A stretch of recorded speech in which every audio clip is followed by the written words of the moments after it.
ይገርማው ስታወራ ምን ትዝ አለኝ። አሁን እነዚህ የምናወራቸው ነገሮች በጣም ማነር ነው። ይሄ በጣም ጥቃቅን ነገሮች ናቸው። ሲታዩ ደግሞ ሁላችንም እናውቃቸዋለን፣ አፕላይ እናደርጋቸዋለን ብለን እናስባቸው ነገሮች ናቸው። ግን እነዚህ ነገሮች ተደምረው ወደ ሀቢት ያድጉና ላይፍ ስታይላችን የሚሆኑት ማለት ነው። እንዳውም በጣም አስደንቆ አያውቅም። አንዳንድ ይሄ ዝምድና ወይ ደግሞ ወዳጅነት በቢዝነስ የተገናኘ የተጀመረ ወዳጅነት ከ20 ዓመት 30 ዓመት ምናምን አስቆጥሮ የምታገኘው ያስደንቃል በጣም። ይሄ እንዴት ነው ጥቃቅኖቹ ነገሮች ናቸው ከደንበኞች ጋር ከሰዎች ጋር የሚኖርህን እንትን ለረጅም ጊዜ እንዳቆይ የሚያደርግ ማለት ነው። ቢዝነሱ ላይ ደግሞ ግዴታ ነው።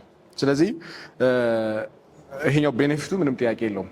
ቀጣይነት ያለው ኢንካም፣ ቀጣይነት ያለው ቢዝነስን ለማስፋት ኢቭን ኔትወርኪንጉን ራሱ አሁን ሪሌሽንሺፕ ላይ ተቆርን እንጂ ኔትወርኪንጉንም አሰግራጁዌት በለው ትምህርት ላይ ያሉን በለው ቢጀምሩት አንትረፕረነርሺፕ ሆነውም እያንዳንዱ ኔትወርኪንግ ኢቨንቶች የሚዘጋጁበት ምክንያት ለዚህ ነው።